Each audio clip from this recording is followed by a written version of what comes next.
In this module, we discuss some more advanced control architectures. So far in this course, we've primarily dealt with controlling a single subsystem, primarily with a single controller and unity feedback. But there are other control architectures, and there are techniques for dealing with more complex systems consisting of multiple subsystems, etc. And we will try and discuss them at a conceptual level in this module. We will also discuss how to use MATLAB to help deal with some of these complexities. So far we've primarily dealt with control architectures that look like this. We have a unity feedback system, we have a plant that consists of a single subsystem, and we have a single controller that acts on the error, a feedback controller. We've seen some other architectures and we know how to deal with them. We can do block diagram reduction, we can look at poles, all of those sorts of tools and techniques we've learned hold no matter what the architecture is. But in this lecture we're going to point out some other specific architectures and their specific sort of properties that may be found helpful. So here are two examples of what we call 2 degree of freedom control architectures, and what they allow us to do is they allow us to design the system's response to different inputs differently.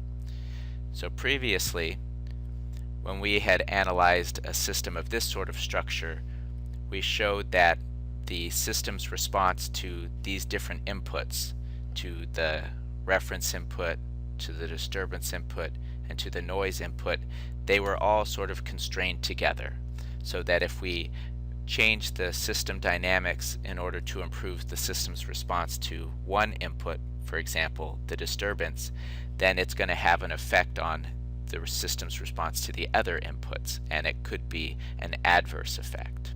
And so we've seen that, we discussed it in the previous module. These 2 degree of freedom architectures allow us to design 2 out of these 3 transfer functions independently.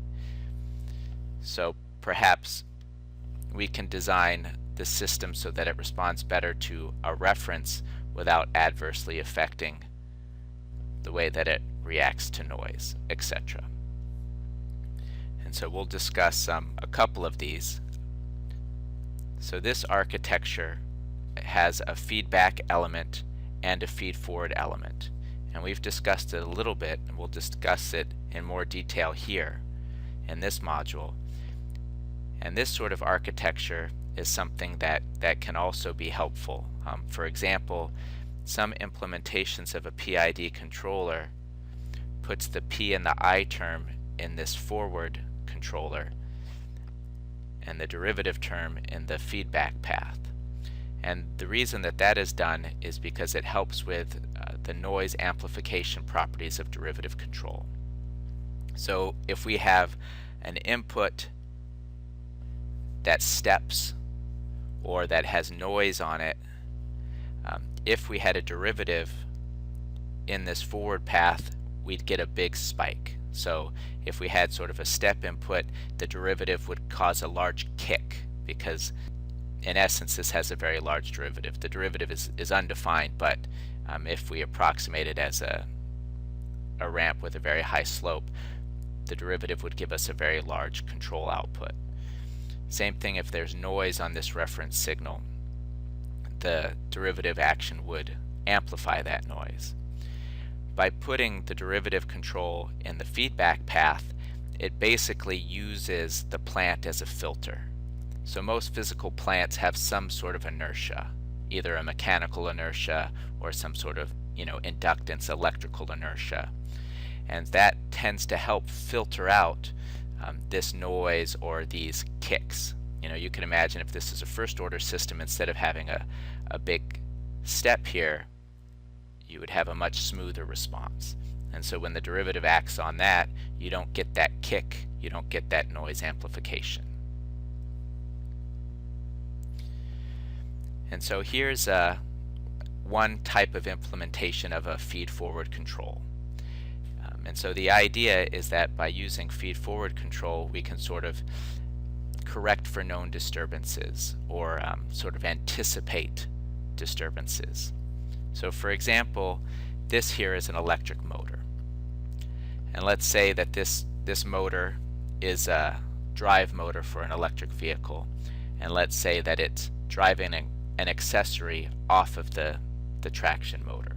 So for example, air conditioning. So one option is we just use our normal feedback control and we don't have this feed-forward term at all. We don't have this. And so what happens is the car is driving along, the motor is generating the amount of torque to move the vehicle with the desired velocity. Then the driver turns on the AC.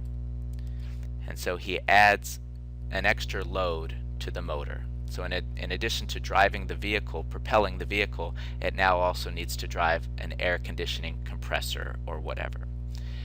And that extra load will cause the vehicle to slow down. And eventually, if we feed back that speed, we can recognize that the vehicle has slowed down and we can correct for it. But that process can be slow.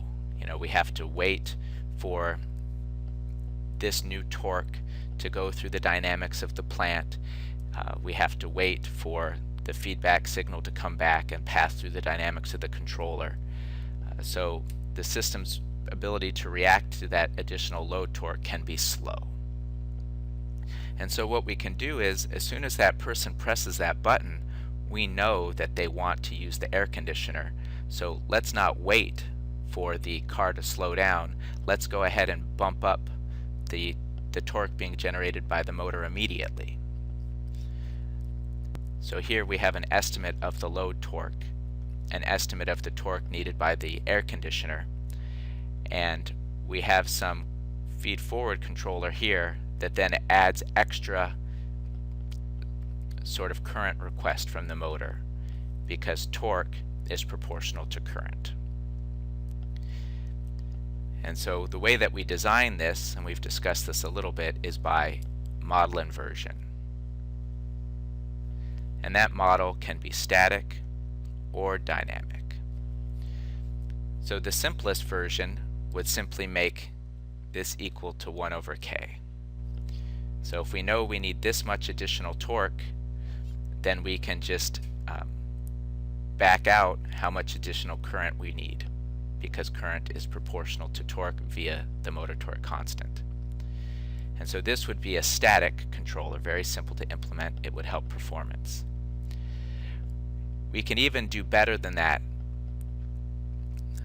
because if we have some model of these dynamics of the plant and the controller, then we could use an inversion of these dynamics to sort of anticipate the amount of time it takes for the motor to react. And that can help improve the performance even more. Granted, you need to be careful about stability, you need to be careful about sort of causality. You know, you can't tell the future, but you can sort of compensate a little bit for the dynamics of the plant. A similar notion to using feed-forward control is to use a PreCompensator like this. And it can be used either to cancel undesired dynamics or to scale the steady-state output. So at a very simple level, you know, let's say that we have some sort of response at the output.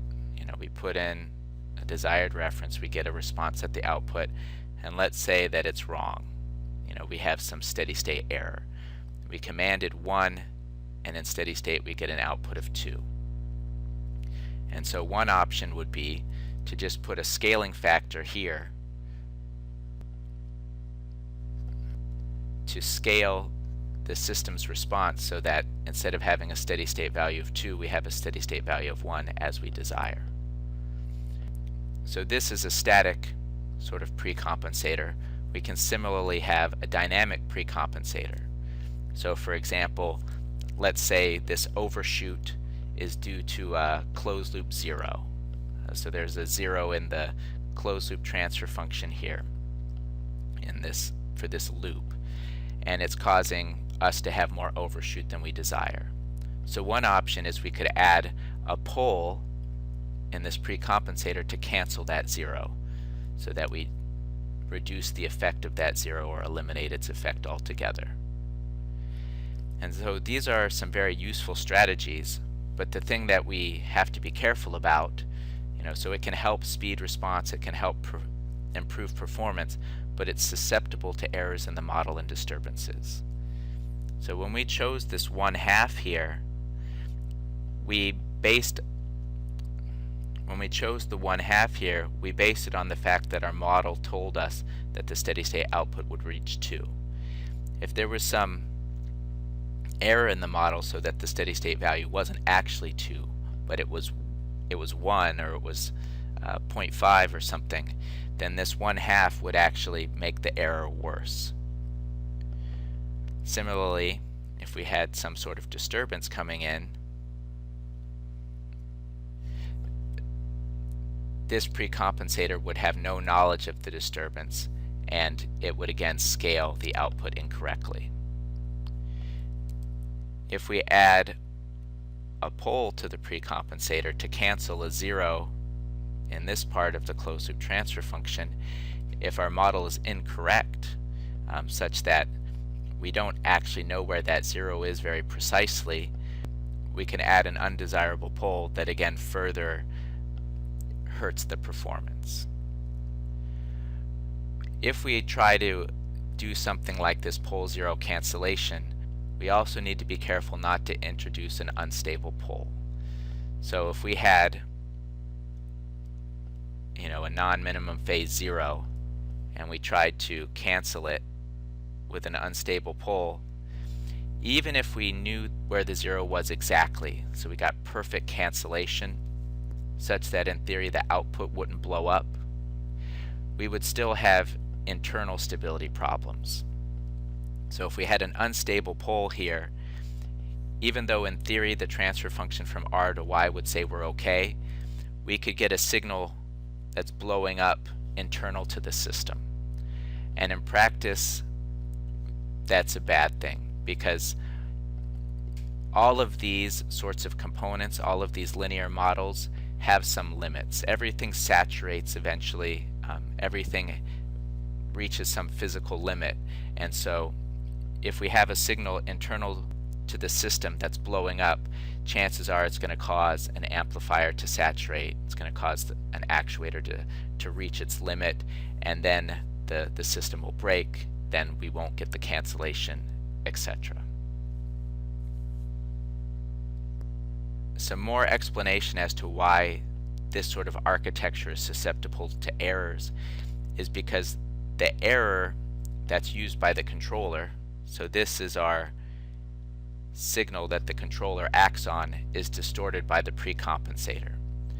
And so that's why if there are errors in this, such that we don't get the exact pole 0 cancellation, such that there's some disturbance, when we feed back the output to try and correct, the controller is acting on a signal that's not the true error. So that's why errors in this precompensator aren't corrected even though we have feedback. And so a solution is to implement the feedforward term in this manner. Instead of what we did in the previous slide, instead of implementing it like this where it's injected outside of the feedback loop, and instead of having this precompensator that's outside of the feedback loop, we implement the feedforward term like this, and it helps to avoid those problems. So now if there's some error in our feedforward term such that we don't get the exact output that we want, that error in the output can be seen via the feedback loop, and then it can be corrected by the feedback controller. This sort of allows us to get the advantages of both feedback control and feedforward control. We get the speed and the performance of the feedforward controller, but we still get the robustness of the feedback controller. Also note that this is one of our 2 degree of freedom controllers that we introduced at the beginning of the module. Another issue that arises when we have multiple inputs is when we have nonlinear systems. So primarily we've dealt with single input, single output systems, what we call SISO systems. But when we did have multiple inputs, what we did was we looked at the system's response to each input individually. And if we have linear systems, then the total response is then just the response of the system to the individual inputs. So we took advantage of the property of superposition. When we have nonlinear systems, the property of superposition doesn't hold. So one option, if we have multiple inputs that are coupled in a nonlinear manner, is to use heuristics to decouple them, then treat the problem as if we were designing multiple SISO controllers. So one example that's relevant to electric vehicles is separately excited DC motor control, where we're trying to control both the armature current and the magnetic field strength. So going back to Lorenz's law, the laws of electromagnetism that we introduced earlier, the force or torque generated by a motor is a function of both the armature current and the magnetic field strength. And so if we have an electromagnet, then we can control the strength of the magnetic field by controlling the current through the electromagnet, and we can also control the torque via the armature current. And so looking at this, we have a nonlinear relationship. We have basically a quadratic term where the torque is a nonlinear function of 2 inputs. And one option we have is to try and use some heuristics to decouple the armature current and the field current. So we have some table that's based on the current vehicle speed or motor speed and the current desired motor torque. And based on this table, we get a desired field current, and then we use this nonlinear relationship to back out what the desired armature current must be. And once we've done that, once we've used these heuristics to decouple the field current and the desired armature current, then we just design 2 separate SISO feedback loops, like we've done most of the semester. And so here we'll discuss one sort of heuristic approach for decoupling these 2 inputs. So here, looking at these curves, this blue line is the typical shape of a desired torque speed curve for a traction motor. So here the vertical axis is torque and the horizontal axis is speed. And so this shape, what it accomplishes is that at low speeds we have high torque. So that's for accelerating, getting up to speed, passing a vehicle, for towing, or for going uphill. At low speeds we need this large torque. But at high speeds, at highway speeds, for example, we can just cruise. We don't necessarily need a lot of acceleration. We just want to maintain a high speed. So this is sort of the desired shape of the torque speed curve. And with an electric motor we can achieve that with control. So the strategy is that at low speeds, when we want this high torque, we use armature control. And so that's what this is showing here. If we attempted to use armature control over the whole speed range, we would limit the top speed of the vehicle. And the reason that is we would generate high torque, we'd get faster speed, and eventually the back EMF would get larger and larger and larger, and that back EMF would limit the speed that's achievable by the motor. And so we would have high torque over a large range, but we wouldn't necessarily get the top speed that we desire. And so what we do is at a certain point we switch to field control, and we do what's called flux weakening.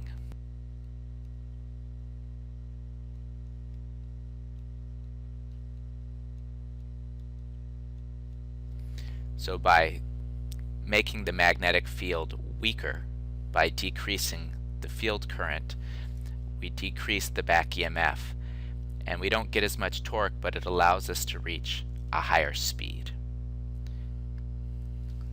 And so we can build a table that captures this sort of approach: the low speed armature control and the higher speed field control. This sort of strategy, this use of flux weakening, is also emulated for AC motor control. So for example, here's a picture of a permanent magnet synchronous machine, and it uses an approach called vector control or field orientation control. But basically these approaches emulate what we showed on the previous slide, where we use this notion of flux weakening. And specifically we use what's called a DQ model. So with a permanent magnet synchronous machine, the rotor is a permanent magnet, and it generates a magnetic field that has some orientation, and we'll say that the d-axis corresponds to the direction of the magnetic field. We also have 3 sets of armature windings, and what we do is we take these 3 different phases and we sum them to get a single current space vector, and that sum we'll say corresponds to the q-axis. And based on the previous slide and our previous discussions, we saw that the force is equal to the cross product of the current vector and the magnetic field vector. Cross product is maximum when the 2 vectors are 90 degrees, when they're orthogonal. And so typically that's what we would want to do. We would want to keep the q-axis, the current space vector, 90 degrees ahead of the d-axis. That gives us the maximum torque. So that sort of captures what we're doing in the armature control region of the torque speed curve at low speeds. In order to achieve the flux weakening at higher speeds, we can't do what we did with a regular DC motor, because our magnet in this case is a permanent magnet, so we can't actually change the strength of the magnetic field. But what we can do is we can emulate that flux weakening by making the angle between the q and the d-axis less than 90 degrees. So we sort of retard the torque a little bit in order to get this flux weakening sort of behavior. So we don't get into AC motor control in much depth, but here's a little bit of a conceptual introduction. Another challenge that we run into sort of in the real world when we deal with real systems is that we have systems that are complex, consisting of multiple subsystems or with sort of very high order dynamics. And so one approach for dealing with systems like that is to use a set of nested controllers. And so what we try and do is we try and decouple either the subsystems or elements of a single system based on speed. So here's a sort of an example. We have an electric motor here, and this is the mechanical dynamics, which tend to be slow, and here are the electrical dynamics, which tend to be fast. And so the idea is that we use 2 controllers, one controller to control the fast dynamics and one controller to control the slow dynamics. If we use only a single controller, like we've sort of typically done, so one controller for the whole motor, then our speed of response can be limited based on the dominant plant dynamics or the sort of the slow dynamics. On the next slide I'll try and make more clear this approach. So here we've done a little bit of block diagram manipulation to sort of unwind those 2 overlapping feedback loops, and we get an equivalent system, an equivalent plant. And then what we do is we have an inner controller called the torque control loop that's basically controlling the electrical dynamics, which are fast. And then we have an outer control loop, which is the speed control loop, which is basically acting on the mechanical dynamics as well. And so the idea, the approach here, is that first we design the controller for the fast inner loop. So we ignore all of this out here. And we just look at the fast dynamics and we design a controller for that inner loop. Even though what we're doing is controlling torque, we feed back current because current is proportional to torque. Current is easier to measure than to measure torque directly. Sometimes we may stop right there. Sometimes we want basically a torque controller for our motor. But if we want in actuality to control the speed of the motor, then we want to feed back speed. And so what we do is, once we've designed this inner loop, we treat it as static. Recall back to these notions of model reduction, where if we have some dynamics that are 5 times faster or more, then their effect is sort of negligible and we can treat them as static. And so that's what we want to take advantage of here. So if these inner dynamics are sufficiently fast compared to the outer dynamics, we can treat it as static, as just a constant. And then we can go about designing the controller for the slower outer loop. And this use of nested controllers, or what they might call a cascade architecture, it can provide better performance, more efficient performance, and it can also be easier to design. You're designing controllers for multiple simpler systems rather than one very complicated system. This process of nesting can continue. So for example, if what we actually wanted to do was motor position control, we could then have a third loop. So you can continue beyond 2 nested loops, and you follow the same procedure. Design the inner loop, treat it as static, design the next loop out, treat it as static, design the next loop out, and so on. And so this is something that's commonly done for motor control, but it can also be done when we have multiple subsystems working together. For example, if we had a power converter feeding a DC motor, we could have a fast inner loop for the converter and then a slower outer loop that includes the motor.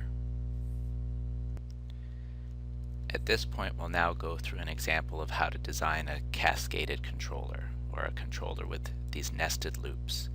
And in this process, it'll also help to serve as a review of some of the ideas we've discussed in terms of frequency response design and other architectures as well.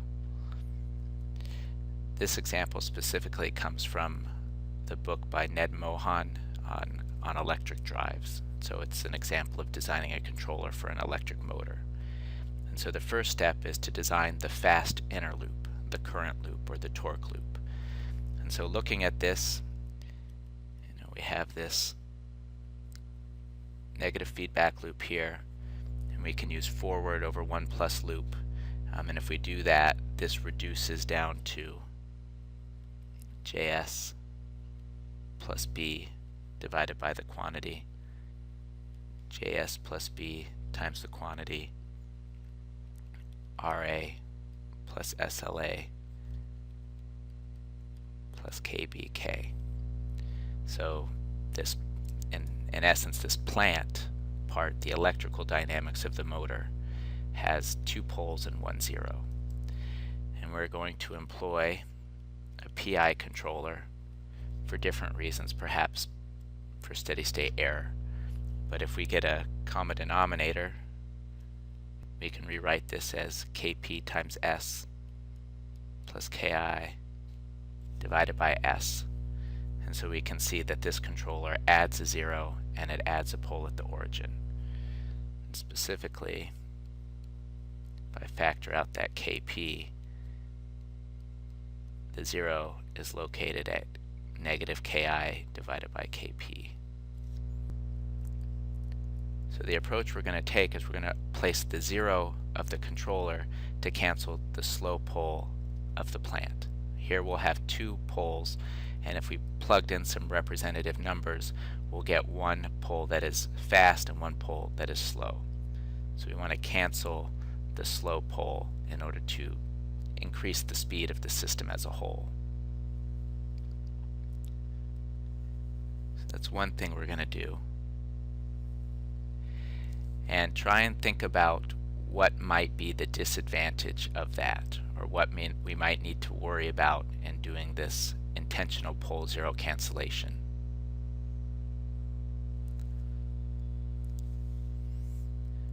The thing that we have to worry about is that if we don't know the model very well and we don't get a very good cancellation between this 0 and this pole, then we may be introducing undesirable dynamics. We may be introducing a 0 which will adversely affect the system in a way that we don't desire. So we need to be a little careful about that. Make sure that the system is robust to uncertainties in the model. So in addition to placing the 0 of the controller, we also need to choose the gain of the controller.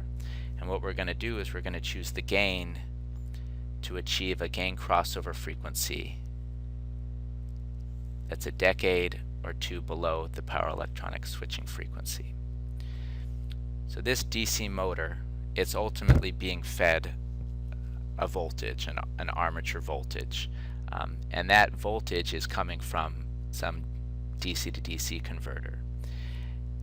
DC to DC converters have switching in them, and we've seen this in some examples. But there'll be a high frequency sort of switching component to the voltage coming into the motor. And so what we want is we want the motor in essence to filter that high frequency switching. And the way that we achieve that is we make sure that the motor is attenuating that specific frequency.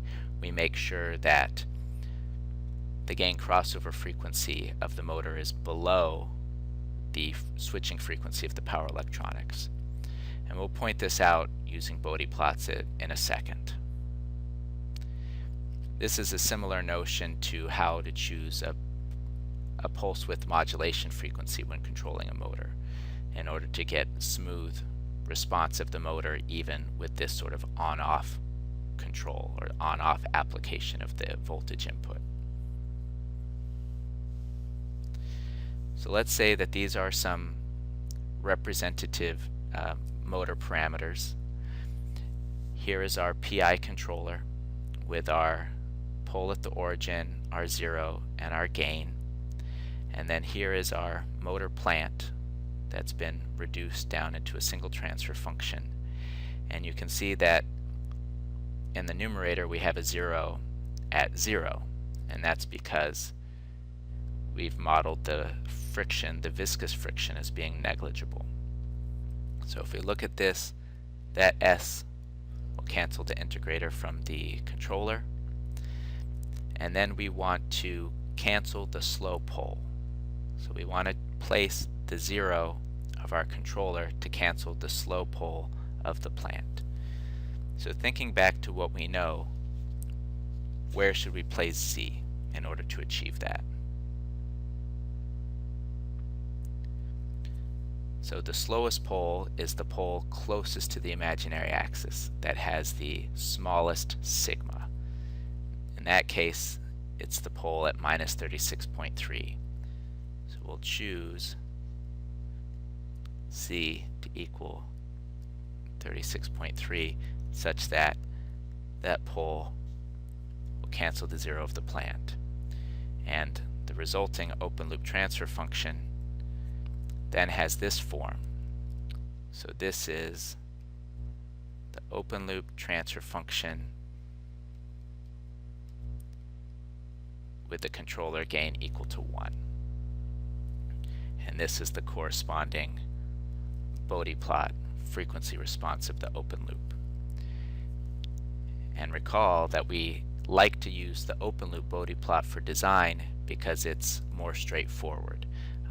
Components in series their Bode plots simply add. And so when we deal with the open loop, for example, if we're trying to add a gain Kc, we can see its effect just based on the addition of this Bode plot and the Bode plot of Kc. So it's very easy to see the effect. It's very easy to use for design. And so that's why we use the open loop. If we recall, we want to choose the gain so that our crossover frequency is below the switching frequency of the power electronics. In this case, the switching frequency, let's say, is 200,000 radians per second. So that means that we desire the crossover frequency between 2,000, which is 2 decades below, 2 factors of 10, and 20,000 radians per second, which is 1 factor of 10 below. So let's just arbitrarily choose omega c equals 6,000. So looking at this open loop Bode plot, think about how we might figure out what gain we need to add to achieve a gain crossover frequency of 6,000 radians per second.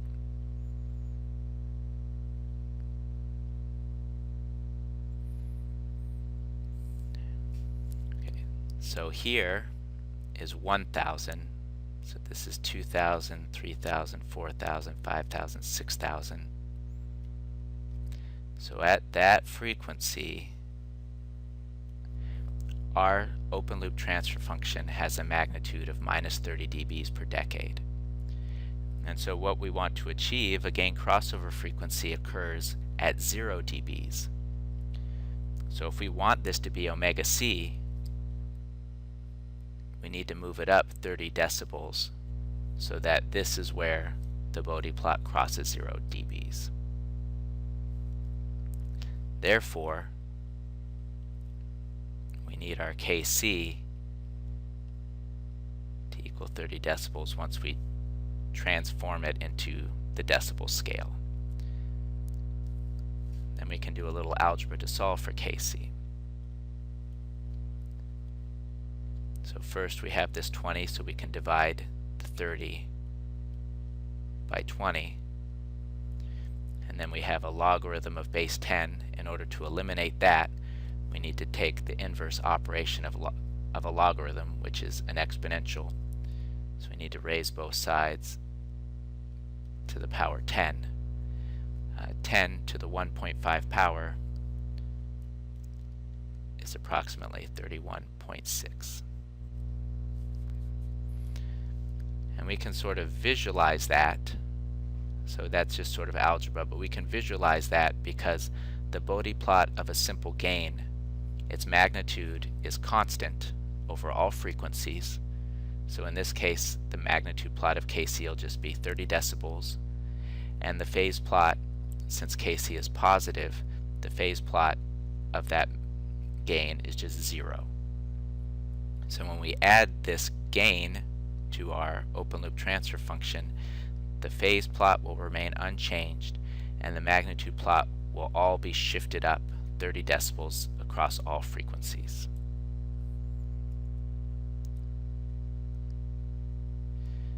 This is the resulting controller. So we placed the 0 to achieve a cancellation with the slow pole of the plant. We chose our controller gain in order to achieve the desired gain crossover frequency to filter the switching of the power electronics, and we also have a pole at the origin. And so just by inspection, we can see that Kp is equal to 31.6, just matching those two. And we can see that Ki divided by Kp is 36.3. So if we multiply through by Kp, we get that Ki is approximately 1,147. So if we take this controller in whatever form, we put it in series with the plant, and plot the open loop magnitude plot of the Bode plot, we get this sort of shape. And just as we desired, the gain crossover frequency, where we cross 0 decibels, happens at 6,000 radians per second as desired. So that is basically the controller for the inner loop. Once we've done that, then we want to move on to designing the outer loop. So this was the fast sort of torque loop or current loop, which controls the fast electrical dynamics, and then we're going to move on to the slower outer speed loop, which includes the mechanical dynamics. When we do that, when we move out to the next loop, we want to treat the inner loop as a static gain because it is sufficiently faster than the outer loop that we can treat it as static. And so looking at this, we want basically to eliminate all the dynamics and just capture the static gain. Here the DC gain turns out to be 1147 divided by 1213. For simplicity, we'll just say that's approximately 1. And so this is what our system looks like when we reduce the inner loop to just a constant. Going back to sort of the larger example, we've basically taken this fast inner loop and replaced it by a static gain, which in this case was 1. And now we want to go ahead and design a second PI controller for the speed loop. Looking at this again, this will add a 0 and a pole at the origin. If we did a little algebra, we'll have some gain, have some 0, and a pole at the origin. We'll use these dashes to differentiate this from the inner loop PI controller. Since B is equal to 0, since we're treating the viscous friction coefficient as negligible, our outer open loop transfer function becomes the following. It's just our controller, which has a gain, a 0, and a pole at the origin, and then the plant, which is just K divided by JS. So that's captured here. And we desire to place the gain crossover frequency 1 decade below the crossover frequency of the inner current loop. So try to think about why it is we would want to do that.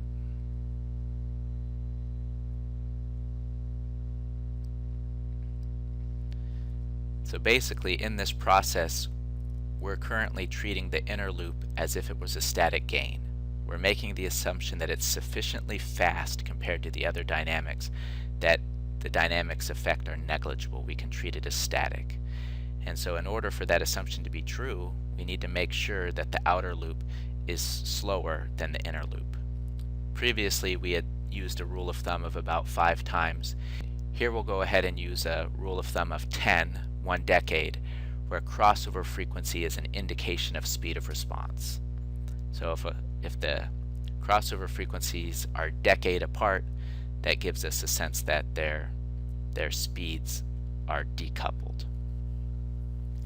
So previously we placed the crossover frequency of the inner loop at 6,000 radians per second, so we want the crossover frequency of the outer loop to be approximately 600 radians per second.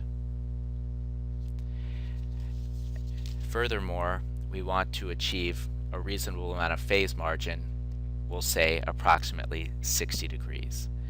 And so think about why we might want to achieve that. What is the effect of that? Well, achieving a certain amount of phase margin gives us stability margin. Make sure that the system is robustly stable. And it also corresponds to overshoot. So having a sufficient amount of phase margin means that the system's response will not overshoot too much.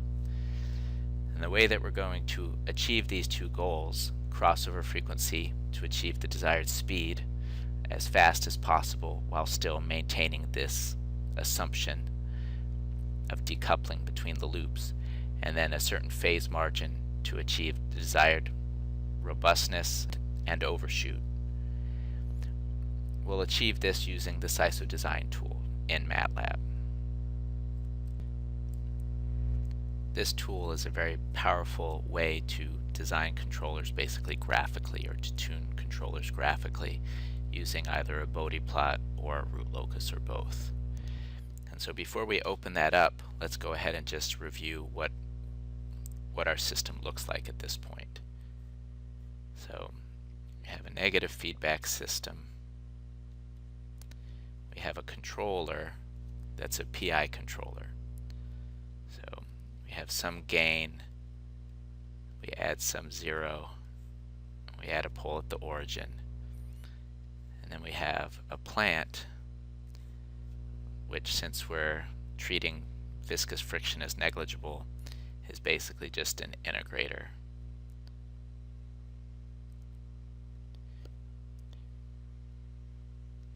Where this constant is due to the inertia and the motor torque constant. The output is theta dot, motor speed. That's what we feed back. And so we can define this plant within MATLAB. We can open up this SISO Design tool using the command SISO tool. And then we can design this compensator. We can add an integrator, we can add a zero, we can move the zero around, and we can move the gain around. And so we'll start by using the Bode plot. If we look at the Bode plot of the plant by itself, it's just an integrator. So it has the same slope of minus 20 dBs per decade everywhere, and it has a phase that's always minus 90.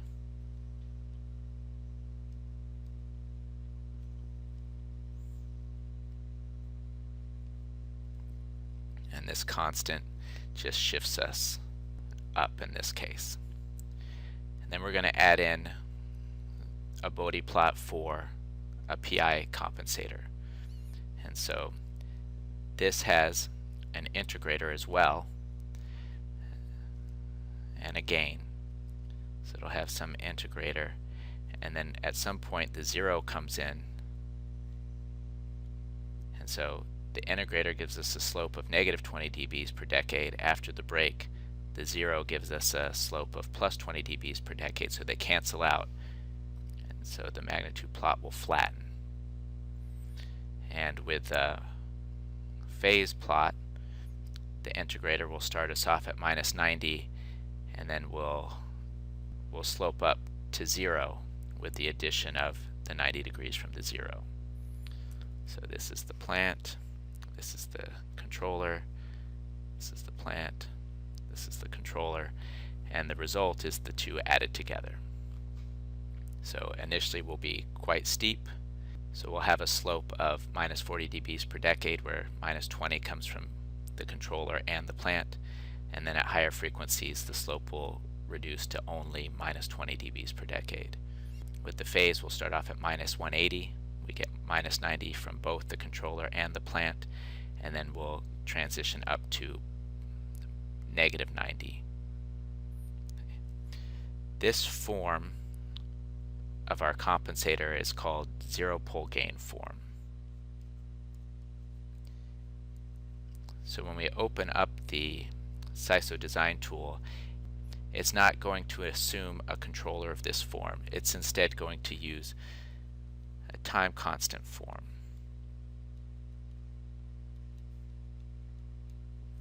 So basically what we had called Bode form previously, but they'd be a different constant, some time constant times s plus 1, some constant t,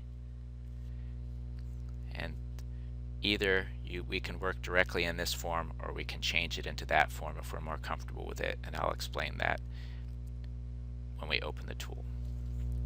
So let's go ahead and do that. So we start off, we define this Laplace variable s. We can then create our plant, which is just an integrator with a constant. That constant is due to the motor torque constant and the inertia of the plant. And then we open the SISO Design tool. By default, the SISO Design tool opens up with a Bode plot and a root locus. If you want to use one or the other, you can add that as an argument when you call the SISO tool, when you apply this command. And so by default, this is sort of the structure that we're assuming. We have F and H are just 1, but our plant here is G, which we called P, and then the controller is what we're going to add. And so there are different ways that you can affect the controller. One is you can do it under the Compensator Editor tab. And so in this panel down here, we can right-click, we can add an integrator, because that's one of the things that the PI compensator is going to add. And over here, the root locus and the Bode plot change to reflect the addition of that integrator. You can see that the phase went down to -180, -90 from the plant, -90 from the controller. But we're also going to add a 0, a real 0. It initially just places it at s equals -1 or z equals 1. And again, you can see the effect on the Bode plot and the root locus plot.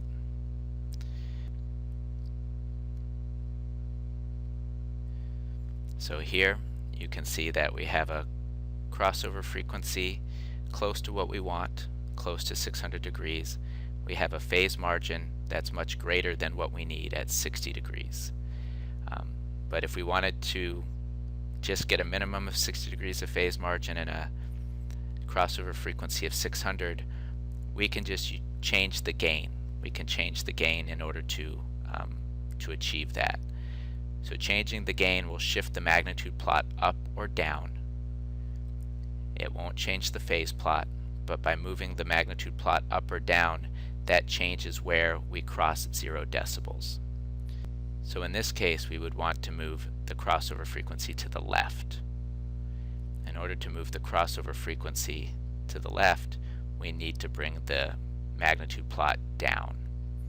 And so we can grab the Bode plot and then drag it downwards or drag it upwards.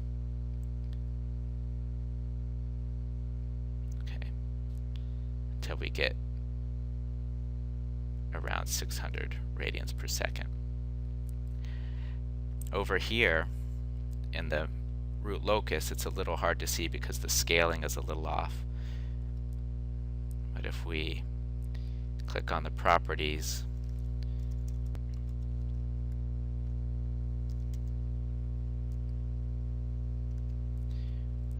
we can see the root locus a little bit better.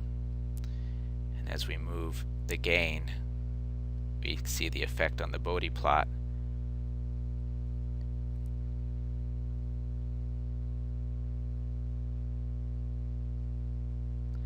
But we can also see the effect on the root locus. So as we change the gain, we move the closed loop poles along the root locus, and that's what's indicated by these pink boxes. So changing the gain does not change the root locus itself, but it does move the closed loop poles along the root locus. And so by changing the gain, we can move these poles. Okay. We can also achieve these changes over here. We can also type in changes. So by just typing it in, we can see the effect. Okay, so going back over here, wanted a crossover frequency of about 600 radians per second.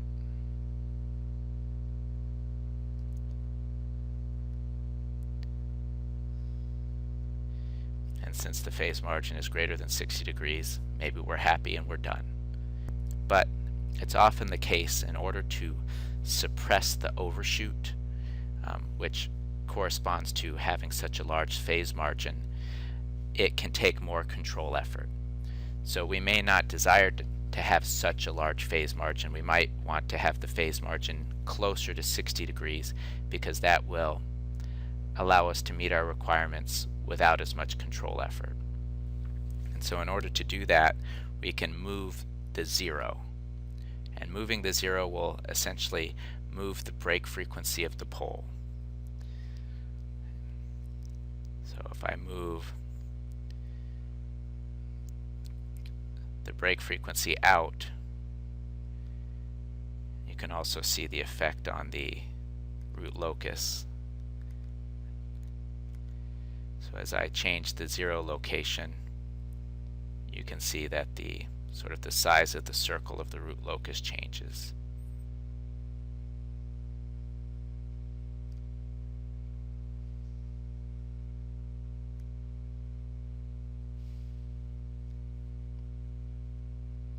Okay, and so now my phase margin is smaller, too small. My gain crossover frequency is too small, so I'll increase the gain to move. You can see the gain crossover frequency moving as I do that.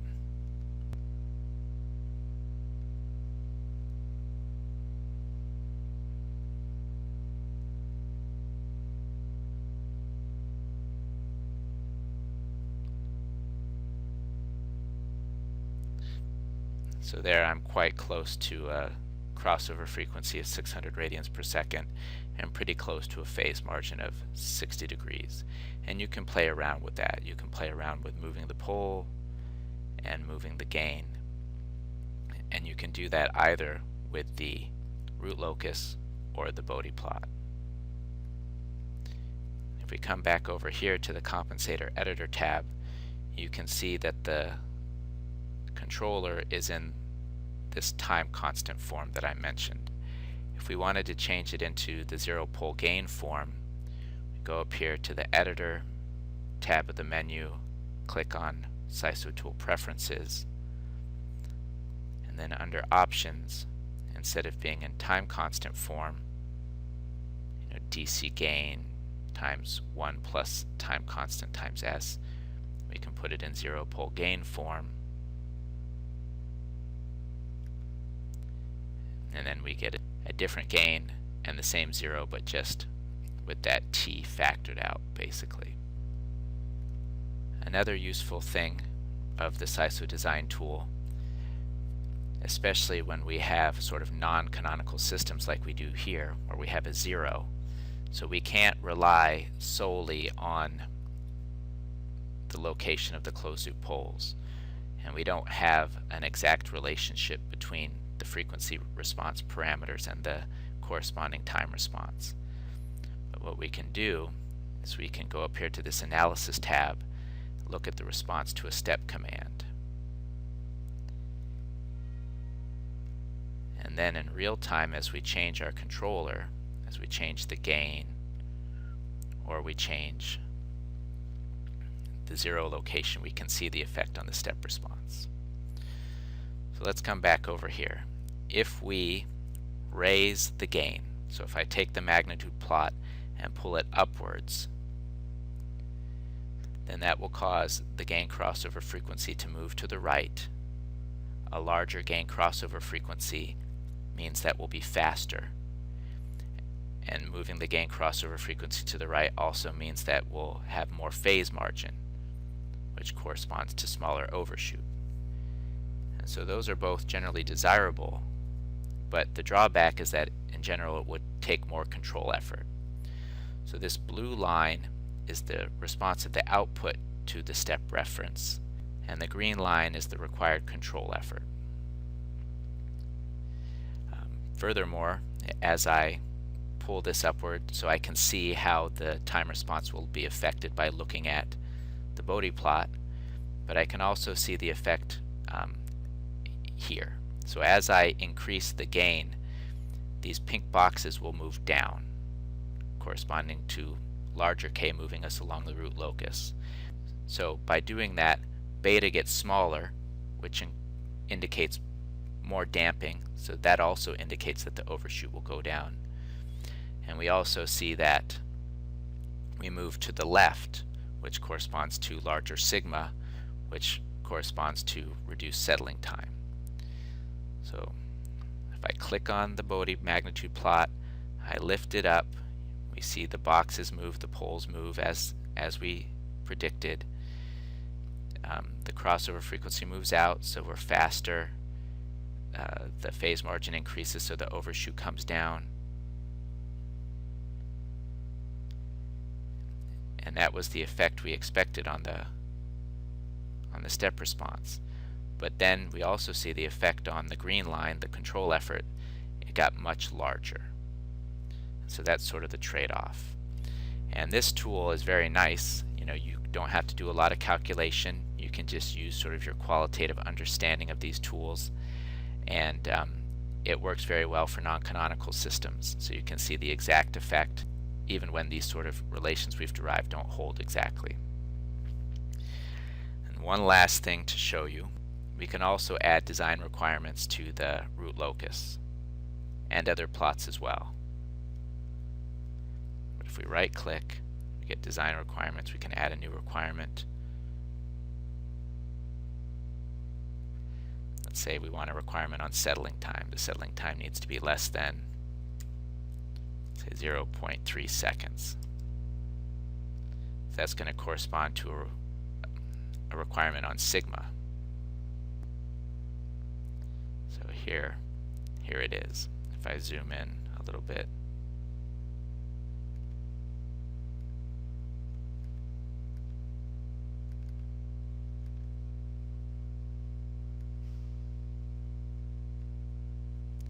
you can see that this sort of beige is sort of a legal area and the white is allowed area.